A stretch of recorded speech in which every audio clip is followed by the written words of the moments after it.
Brent Bambury is in studio with me now. No stranger to those of you who heard him when he was filling in on Brave New Waves in the springtime.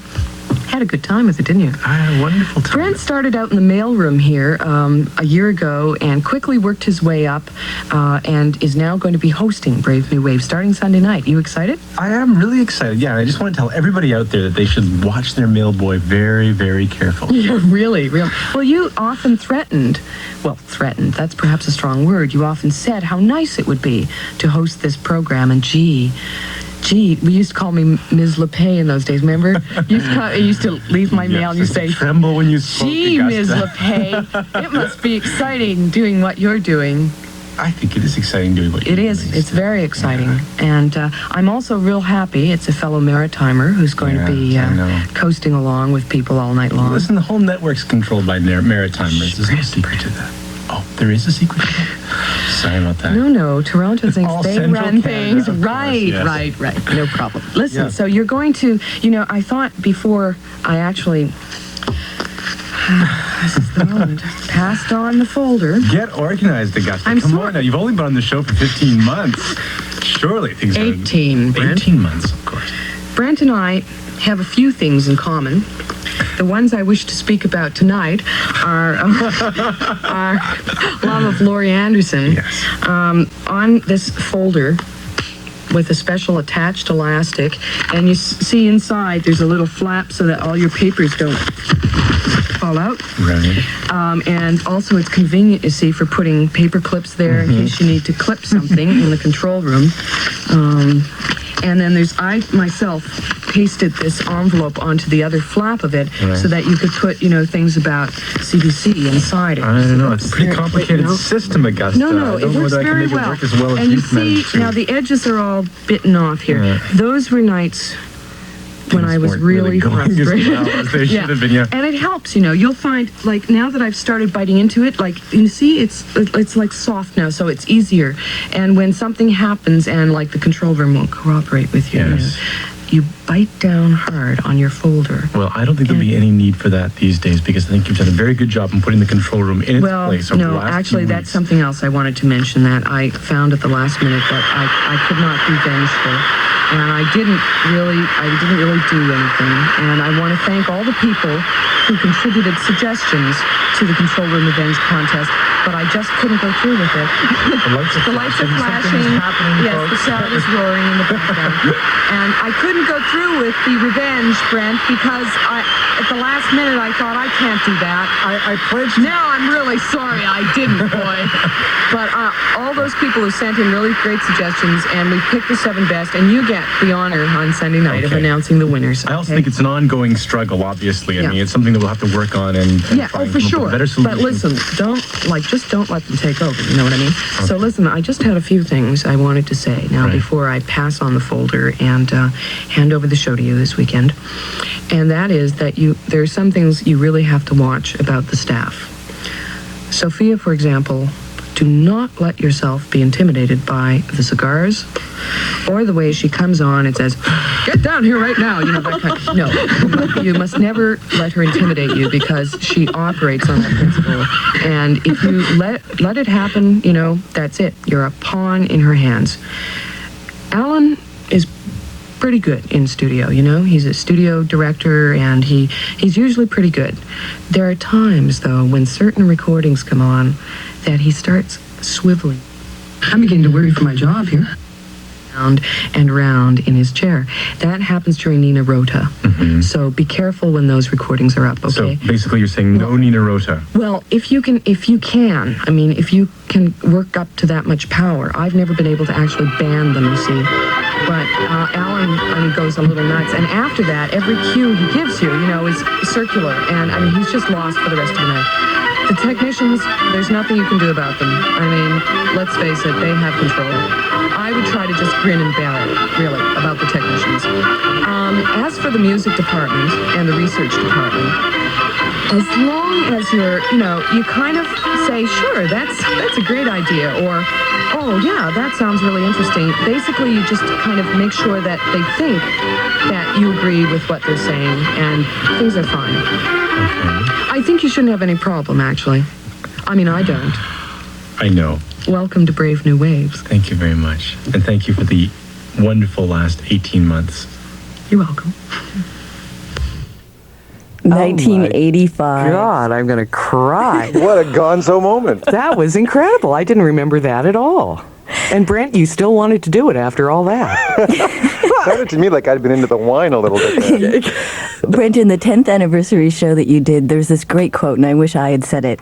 You said, there's 2 laws in show business. Never sing after Barbara Streisand, and never follow Augusta LePay. Yeah, it's true. I mean, I was talking to Patty a few months ago, and I was saying, I was on the show for 9.5 years, but I spent most of that time trying to escape the 18-month shadow of Augusta. Oh, get out of here.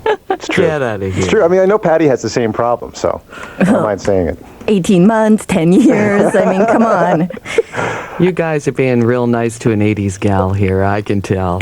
So, Brent, Yeah. what tradition of the show that Augusta left did you feel like was a really heavy rock that you had to roll up the hill? Would you care to rephrase that, Patty? I thought that advice, in fact, was spectacular, and I can't believe I haven't done a management course since. The stuff about the circular cues, Augusta, was a little bit hard for me to understand. I'm seeing myself back through the long telescope of time, trying to decipher what it is you're telling me here. Augusta, like I said, she defined the sound of the show. For me, coming to the program had to do with trying to maintain so many of the things that Augusta and Al had set up in the show, and that was really the rock that I faced every night. I mean, and are you asking me what I jettisoned when I tried to make it my own? Is that what you mean, Patty? Well, yeah, and in the sense of responsibility that you might have felt, because I mean, I don't know if Augusta, did you think that the show would have kept on going after your 4-month anniversary? Not always. I'm always flabbergasted that the show has continued this long, but I think for Brent, it was more a question, and I think you did that pretty quickly, Brent, was that you started establishing, you guys got far more into the music in a different way. You had far more live stuff happening, I believe. You got involved in recordings eventually. You started doing interviews that were much more, I'm not focused because I hate that awful word, but you know what I'm saying? You got into the art of conversation in a very different way. And I think all of those things, I mean, I know it's hard anytime there's a show that's popular, even if it's popular among postmistresses and oil rig workers. Basically, it's tough to put your stamp on it, and I think you did fairly quickly, actually. Well, I think one of the things that we changed about the show, and this was I mean, a show that stays on the air has to ask itself pretty much every year, if not every season, okay, what did we achieve last year? What do we want to move on to this year? You can't sit back. Somebody else will take that idea if you do sit back, and they'll make it their own, and then they'll improve on it. So you have to always not necessarily jettison things so much as add things, add to the things that you've been able to do so far.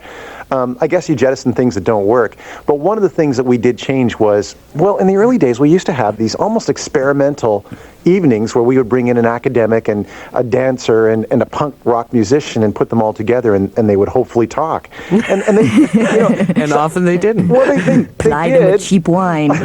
Well, often they came in self-plied with something else earlier. I mean, there were incidents where people were clearly not completely aware of where they were, which also made for interesting radio. But we did change that a little bit, and that was in part because some people left who had been involved in putting that together. One was Philip Spohr, who was very talented at putting that kind of evening together. But when he was gone, we tried different things, and the different things that we tried worked, but they also changed the shape of the show. That was a free-form conversation that took up 2 hours sometimes 3, and really depended on an interplay and dynamic between those guests.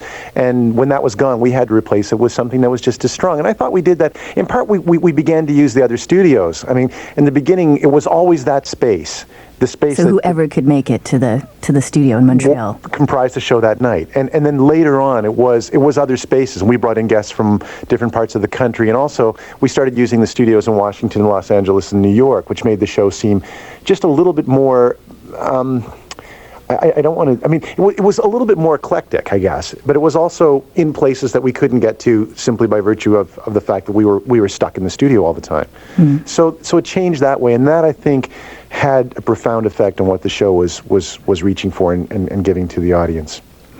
Well, because it was live too, and if you were plying people with alcohol or they arrived plied, pre-plied, Does that mean that you needed to have bodyguards, security people, people walking out? Oh, people walked out all the time, didn't they, Augusta? I only remember one guy who walked out on me anyway, but I wasn't there as long as you, obviously. I can think of two that walked out on you, Augusta. Oh, come on. Who was the second one? Well, one guy was that British jazz musician. Ted Milton of Ted Blur. Milton. Oh, the second guy was the late William Ronald. Oh. Do you remember that? No. He was on with Chuck Steak. Oh my God! He was on with the male artist Chuck Steak, and I think William Ronald, who was a broadcaster and also a very well-known Canadian painter, felt that he was not being treated with the respect he deserved because Chuck Steak was a male artist. You know what male art used to be? I mean, this is something that comes back to the days when email didn't exist again, and people were crazy about decorating envelopes. We got a lot of them at Brave New Age, as you mentioned earlier. I have a lot in my personal collection that I took off with me too. Yeah, yeah. Well, William Ronald took off. Well, there you go, eh? I blotted that out, obviously. Yeah. Who walked out on you, Brent? Oh man, you know what? I actually don't remember anybody walking out on me, but people definitely blanked out on me. That was for sure. Blanked out. Yeah, I mean, we're transported to. Well, there's nothing worse than having somebody, and you must have experienced that too, who just simply ended up in your studio, but you can't figure out why, and it's really hard. Or somebody who doesn't speak English. Period. Oh yeah. Or French. Yeah. Who's that guy? Who's that guy? The father of video art. Was he Japanese? Oh, the Nam June Paik. Vietnamese. Nam June Paik. Right. Couldn't speak a word of French or English. I interviewed that guy for an hour. Incredible. Absolutely incredible. I devised a term, for those interviews, Augusta, because we had punk rock bands whose mother tongue was apparently English, who couldn't speak a word, and I found myself interviewing them quite a few times, and I said it was a bowl of fruit interview, because my argument was you could put a bowl of fruit in front of the microphone, and I would interview them, and you get some radio out of it that they would end up using. They would say, it's not the worst thing we've had on. That was the rationale for putting the worst piece of crap on the air. They would say, it's not the worst thing. Who, for you, Augusta, was the biggest interview for you? You know what? I don't know what you mean by big exactly. You mean something that makes you quake a little bit. You're nervous. You think this is a big deal. The night Laurie Anderson came in, I was quaking, but just because she was such a big hero, and I don't want to just sort of focus totally on her. But another night that was like one of the greatest Brave New Waves for me personally was Eartha Kitt and Timothy Finlay. And they stayed way over the normal time. They'd never met each other. She hadn't read his books. He'd just written Not Wanted on the Voyage about Noah's Ark. And she collected Bibles, it turns out. And he had tried to, sneak into her shows and had seen her in performance. And the two of them met that night in studio. She just had a complete body lift 8 months earlier and looked incredible. No, she didn't talk about it, but she looked incredible. And she had 2 dogs with her that sort of sat under the table the whole time. I was terrified that they were going to do something. But she and Timothy Finlay were just it was the most extraordinary conversation that night. And they got on like a house of fire, and they just stayed and stayed and stayed. And at the very end, Eartha Kitt turned to me and she said, "Honey, I just want you to know no man's ever kept me up this late." And I thought, if that is not the finest compliment a radio broadcaster can have, I don't know what is. Anyway, it was great. It was a great night. Brent, we have a couple of clips, and we were sort of guessing in the dark when we went into the dungeon looking for stuff. And we think we've chosen.